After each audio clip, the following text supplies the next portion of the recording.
save me some.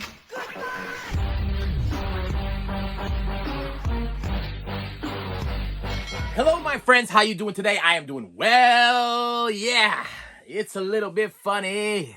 This feeling inside. I'm not one of those who can easily hide. No, I'm a big guy. I can't hide nowhere. It's tough. It's tough. I'll tell you. I was playing with the kids the other day at the school, and we were playing hide and seek. Yeah, almost impossible for me to hide. Yeah, so that song popped in my head, and I thought that it was a little bit funny. This feeling I was having inside that I can't easily hide. Yeah, you know what I mean? I know that Elton meant it in a different way, but at that time, that's what I was thinking. I have some packages. I got some packages. I'm gonna get right to it because I got three packages, 2 boxes, and a package here from my friends at Blowout Here Video. Thank you, Mr. Blowout Here Video. I appreciate you. Thank you. They have been doing phenomenal. Okay, with everything. I mean, they're shipping, their stock. I mean, if you want a new release. You ain't getting it at Target no more. You ain't getting it at Walmart no more. You sure as hell ain't getting it at Best Buy no more. You got to go on the internet and eBay. Blowout Here Video. I believe Blowout Here Video does have a alternate site where you can actually buy it from, like a Google. You go on to Google and you hit the Blowout Here Video, and then they'll take you to their webpage. But I don't trust that. I don't trust that because I know if you buy it from eBay, you're going to get, you pay with PayPal, you're going to get the protection from PayPal, and you're also going to get the protection from eBay. So if it doesn't ship or there's a problem, whatever, you're going to get your item. Where I found that when I have gone outside of the eBay realms and I purchase from websites, it's a hit or miss. It's either going to come in or it's not going to come in. You know, and sometimes I ordered something a while back, a long time ago. What the heck did I buy? It was, Rocky Horror Picture Show, the television concert TV show that they did there, the one where Tim Curry actually played not the scientist, he played Dr. Scott. He played Dr. Scott, right? He played Dr. Scott, and I really didn't want it, but because it had Tim Curry in it, I was like, I gotta buy it. And when I went to go buy it, the flippers were going crazy on eBay, so I'm like, I'm not paying this crazy flipper price. And I found this website, which was like a used book place or whatever, and I had to pay for it with a credit card and everything like that. That thing never came in. Never came in. I never got an email saying that it was lost in the mail. I never got an email. And when I went to go back on the website, I couldn't even find my cart. I couldn't find my cart. I couldn't find the purchase that I ever made. And I know I made the purchase. I know the money came out of my account, but I could not find it. So the website was, I believe, a scam.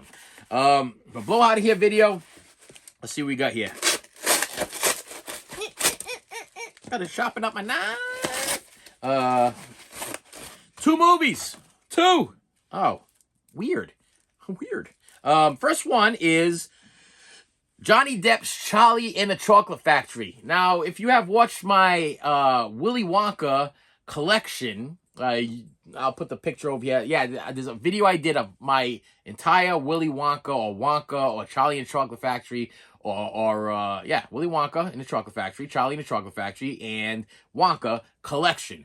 I have purchased every single version, DVD, VHS, Blu-ray, 4K, everything, steelbook that I could possibly get. And what I realized is I do not own Charlie and the Chocolate Factory on a single Blu-ray. I have it on DVD, but I don't have it on Blu-ray. And I believe Blowout Here was selling this thing for like $10. So I was like, you know what? It's always that buy 3, you get one for 20% off. So I only paid like $4 for this thing, really, after I purchased the other 2. Now, what's kind of odd is that there was only 2 in this package. So that means Blowout Here, you owe me one. Okay, I must be coming in at a later date. It's probably backstocked or whatever. That does happen. It does happen, but it does come in, and it just takes a little while. But yeah, I do like me some Charlie and the Chocolate Factory. Willy Wonka with Gene Wilder, because Gene Wilder is just close to my heart. Love the man. I loved him as a person. I loved him, not like I hung around him or anything, but I've seen multiple interviews of him, like tons and tons of interviews. Him by himself, him with Richard Pryor, him with his wife, him on the Tonight Show, him on David Letterman, him on Jay Leno. Yeah, listen, the man just had a heart of gold. He was just a different kind of person. Like they don't make them like that anymore. They don't make men like Gene Wilder anymore. The man just had a heart. I even went so far as to purchase his audiobook because I don't read. So I purchased his audiobook like 3 or 4 times because I bought the first one. I bought it used. It was an ex-library copy and it skipped like on the second disc. I was like, oh, I'm never going to get to hear the end of this. So I purchased it again. And when I purchased it again, it was another ex-library copy, and it came in like this book thing there. It's like weird library book type thing. Where I was like, this isn't the original cover. This sucks. And then finally, I found the one with the cardboard cover that was complete. And now and what it was the story of Gene Wilder. It was him. Actually, the cool part about it is I will only buy an audiobook if the narrator is the person that wrote the book. Okay, like I got the Dave Grohl one, I got the Keith Richards one, Keith Richards, Rolling Stone, Keith Richards one, Gene Simmons one. If the narrator reads it, I love it. Okay, and to listen to Gene Wilder talk about his story and how he grew up. He grew up in he had a little bit of a strange life, Gene Wilder, you believe it or not, and you can kind of tell throughout the years, his love and passion for the people and the movies that he did, and he was just a soft-hearted person. You don't find many soft-hearted people out there anymore. You know, people that are just like that wear their hearts on their sleeves and they just pour out their guts to you, and you don't feel any false pretenses. You know what I mean? Like when they do the interviews, everything I feel like comes out of his mouth is the real deal. You know, it's not no lies coming out of that man, which I think is so cool. God rest his soul, he was one of my favorites. I own everything that he ever put out with. He ever put out. Now I will tell you, he did not like this movie. He did not like the version of this movie. He said it on one of the interviews there. He didn't like what they did with it. He thought it ruined his version of the movie. But I got to tell you, for comfort movies, as far as my comfort movies go, as far as I'm having an anxiety attack and I need to sit down and watch a comfort movie, Willy Wonka, Charlie and the Chocolate Factory, and Wonka is probably my last. The only reason why Wonka would be my last is because that was like a complete musical, and I'm not really big on the movies that are like complete musicals where they really don't speak. It's like mostly all singing. Even though I gotta tell you, and this is a little bit of a spoiler, at the end of Wonka, the guy that plays Wonka, which my kids all know his name, but I don't know his name, I can't remember it. He sings Pure Imagination. And I've said this in a video before, because me and my wife snuck out one night to go see it the first day it came out, because I was like, I'm a big Willy Wonka fan, I want to see it the first night. That the hair stood up on the back of my neck. I got chills, I got goosebumps when he did the "Come with me and you'll be in a world of pure imagination."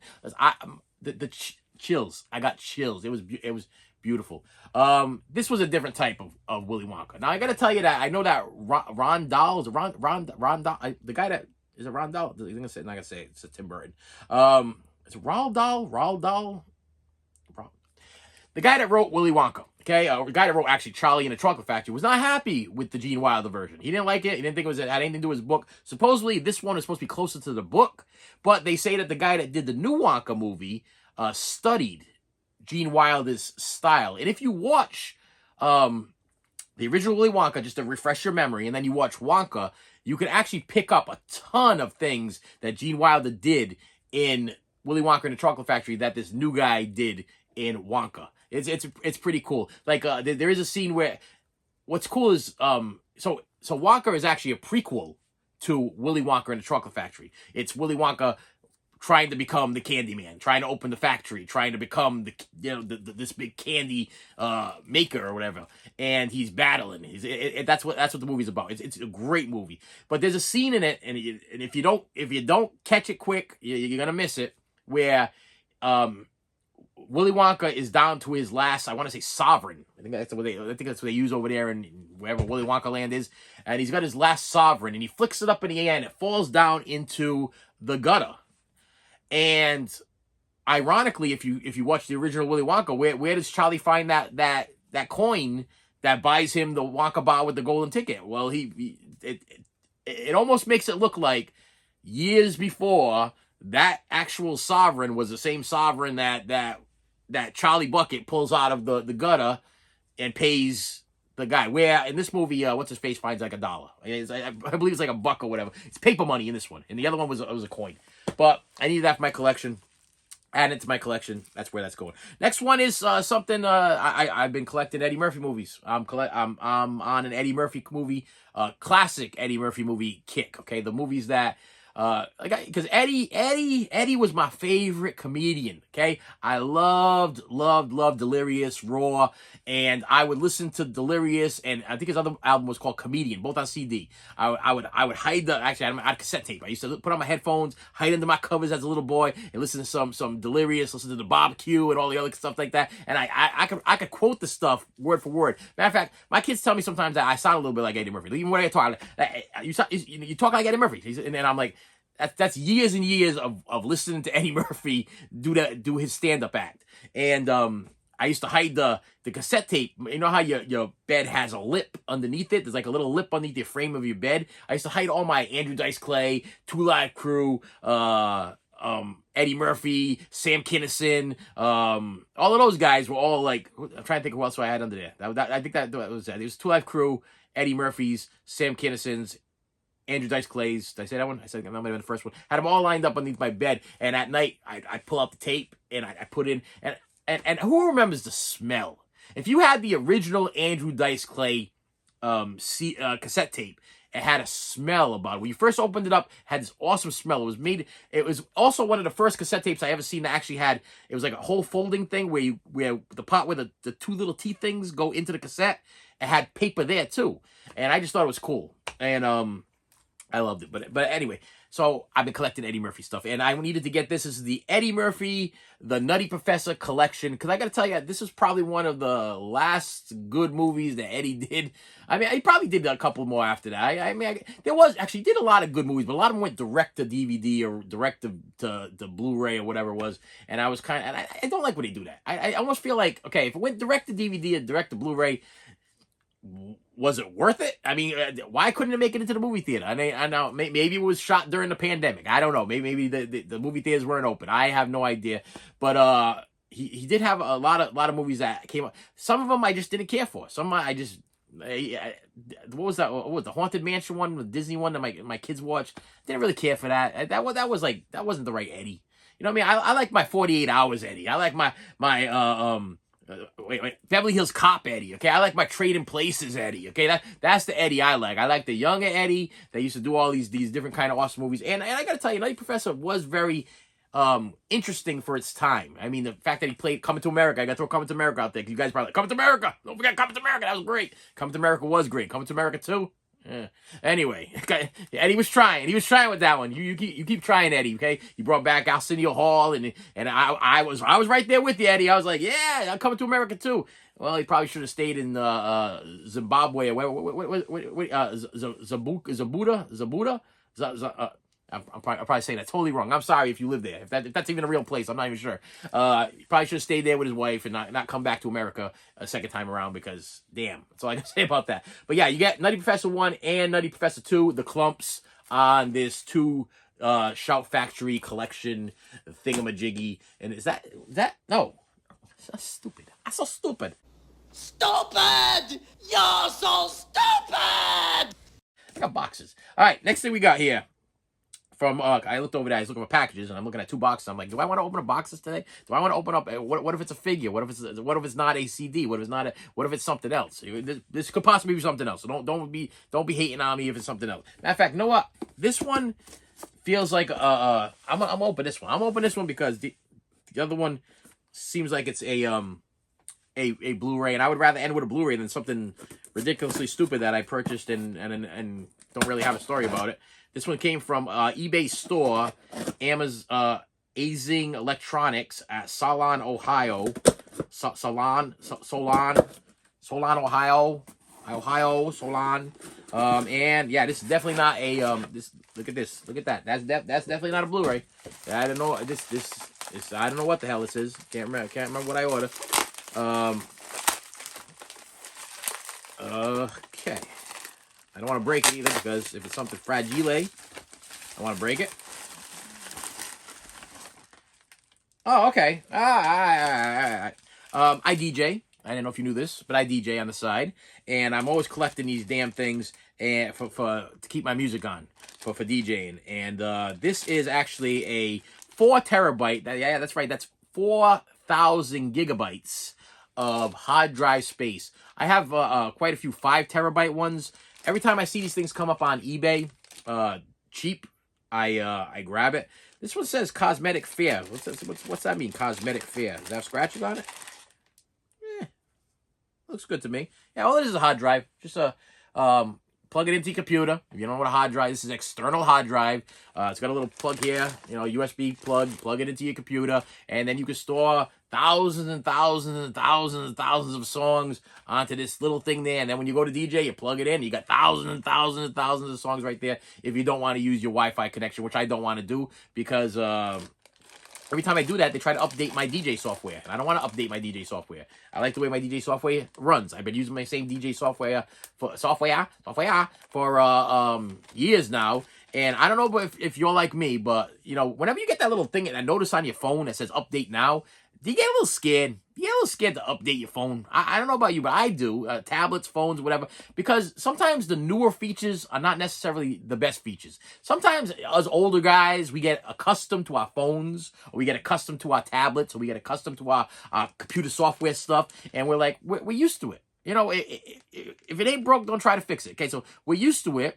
Why do you got to make it better? They're like, they're always, what the funny thing is, you always read, I read the thing anyway before I update it. It says, fixing the bugs. And I'm like, my old one had bugs? Why did the old one have bugs? And why are you constantly fixing the bugs? Why are my phones and tablets constantly having bugs that you need to fix? Can't you just master this thing and keep the bugs out? I mean, do I need to get an exterminator to get rid of the bugs? Why is all my software and hardware and computers and tablets and everything like that, why does everything need to be updated to get rid of the bugs? But I always hit the update anyway, but when I go to update it, they always update something else. Like all of a sudden I got widgets. I didn't even know what the heck a widget was. My kids are like, now you got widgets, Dad. I'm like, widgets? I thought widget was like one of those people from Star Wars. You got Ewoks and you got widgets. Wasn't widget one of the Ewoks? And my kids are like, no, Dad. The widgets are like the little icon things. You get to put like your picture up there. You can put your picture over here, put your picture over there, and then you can put all your little icons all around there. I'm like, I don't want to do that. I don't want to open up the thing and see a picture of my face right over here. I want to see my icons. I want to go right to whatever, eBay or Facebook or Amazon. I just want to go right to my thing right away. I don't want to travel through my widget land to get to my icons that I need to go on to the thing. I'm sorry, I did this update, okay? I hope I got rid of the bugs. But yeah, that's what this is. Sorry, I don't want to get into too much of that. You guys know what hard drives are. And I'll tell you right now, you get yourself a 5 terabyte or a 4 terabyte or a 3 terabyte, 2 terabyte, and you know how many movies you can stick if you wanted to. I don't download movies. I give them to you guys on this channel. That's not my thing. But you know how many movies and music and stuff like that you can stick on a 4 terabyte hard drive? I can't even tell you. It's in the thousands. Okay, and being the collector I am, I need that. I need that to be able to put all my physical media on a hard drive, because I don't download music. I don't Spotify. So everything that I have is in a physical form. So if I have to download a CD, I download it onto a hard drive. Anyway, this one comes from Gregory Hines. No, I'm kidding. Gregory Farish from Yazoo City, yes, Yazoo City. Hope it's something good from Yazoo City. Actually, I want to show you what just happened there. Okay, I opened up the box like this, and I can't figure out how to open the damn box. I guess in Yazoo City. Oh wait a minute. Okay, there we go. Yazoo City. It's a little tough to open up boxes over there in Yazoo City. And we have a yes. Finally. It's happened to me right in front of my eyes. I wrote that. I wrote the whole thing right down. This movie is out of print. This movie is going for a stupid, ridiculous flipper price on eBay right now. To the point where I've waited and waited and waited and waited. And it's not even really the greatest movie. It's not like something. When I show it to you, you're going to be like, either you're going to say, I don't even know what the hell that is. Or you're going to say, oh yeah. I get it, but it's going for stupid money on eBay. The flippers are going crazy over things. This was put out by Anchor Bay, and I'm pretty sure Anchor Bay went out of business. Usually anything Anchor Bay goes for quite a bit of money. I believe Anchor Bay did Dutch. I also think Anchor Bay did which Dutch was one of those I was looking for a while. I even think Anchor Bay actually did Airheads, which is I'm still hunting for that damn thing, and I'm not paying $200. You damn flippers. Bring it down to $40. I'll buy it from you right now. Bring it down to $50. I'll buy it from you right now, okay? $50 for Airheads, I'll buy it from you right now. I know you only paid $20, might even pay $12. I'll buy it off you for 50 bucks right now. Just put it over there on your eBay site. Sold, okay? Now, I'm not buying it for 200 or 275. I saw what I was looking at one the other day. I'm like, it came up on my thing there, like new Airheads, whatever, and it came up because I have it on my my save thing on my eBay page, so I get notifications, and the notification popped up and said, we have a new Airheads, whatever, and I clicked on the thing, $275. I'm like, wow. What crackhead's selling this thing, okay? I'm not giving you $275 for this thing. Listen, you need to go back to sleep, get yourself a little more sleep, wake up, and then lower that price, and then I'll buy it off you for like 50 bucks, okay? I'm not paying $275 something you paid $12 to $20 for. What am I nuts? Okay, what am I, crazy? Okay, anyway, but this one was going for like 100 bucks, and I shot in the dark. This was like a once in a life. Wait, let me give this guy's name there, because I'll tell you right now. Gregory Farish. Okay, so if you see Gregory Farish, it doesn't say the name of his eBay store or whatever. He's a good man. He's a good man, Gregory. Thank you, Gregory. Because he dropped the price. I believe it went from like, I want to say it was either between $80 to $100, and he dropped it down to like 50 for me or whatever. And it is My Super Ex-Girlfriend, starring Luke Wilson and Uma Thurman. I do own this on DVD. This is a Blu-ray upgrade. It is the real deal. I had to, I got to tell you, I did a lot of research on what the real, because there's some people selling bootlegs of these things. Watch, yeah, believe it or not, there's some despicable human beings out there that prey on old people and ignorant people, and they make photocopies of these things, and you can tell when they're fake because the discs are not silver. They're like a what's it called? Like a goldish, blackish color, and it doesn't have a shine to it. Now this one, fortunately the guy posted it, and he did show that the other side of this thing is actually the silver, so we know it's the real deal. Plus it does have all of the Anchor Bay logos, and it doesn't look like it was printed on a cheap copy machine or whatever. The cover art is like it's supposed to be, and yeah, it's My Super Ex-Girlfriend. It's Uma Thurman is like this geeky lady, like almost like a Clark Kent, but then she's a super woman, and she's I haven't seen it in a long time, but I remember it being a very enjoyable watch. Okay, it was one of my bucket list movies that I've been waiting to try to get, and finally I was able to get it. So it was one of those I was able to delete from my save looking for list, and so now I don't get my updates like, hey, somebody just put up one for like $400, go buy it. No, thank you. Okay, thank you, Gregory. I appreciate you for doing this for me. Okay, I'm not a rich person. I did a pay in four. I want to say it was like 50 bucks. I could be wrong, but I can't see me paying any more than that. I should look it up. I'm not gonna do it though. But paying $450, you do the math on that. That wasn't that bad. I'm satisfied with my purchase. Thank you so much, my friend. And with that said, my friends, thank you so much for stopping by. I appreciate you. Hit that like button, hit that subscribe button, hit that bell, hit that like button, hit that subscribe button, hit that bell. See that what I did there is I learned that at school. If you do like a repetitive thing, people they're like, hey, maybe I need to hit that like button or that subscribe button or ring that bell. It was one of those things, like when it hides the product placement, when you're like watching a movie, like, hey, look, there's a can of Pepsi. I feel like I want a can of Pepsi right now. Or like, hey, look, there's a Coke. I think I want a can of Coke right now. Oh, is that some Doritos over there? I think I want some. Was that Pringles? I saw some Pringles over there. Hey, listen, I'm high as a kite, and I need me some Pringles. Because I'll tell you, back in the day when I was younger, and I was high as a kite, Pringles were my I'm not gonna say kryptonite. Was my kryptonite. That was like my sense of power. Okay, you give me a can of Pringles and a little bit of drugs, and I'd be good for the day. No. That's wrong for me to say. Okay, I'm not a druggie. Okay, I do not do that stuff anymore. And with that said, my friends, thank you so much for stopping by. I appreciate you, and I will see you later. You should have saved me some.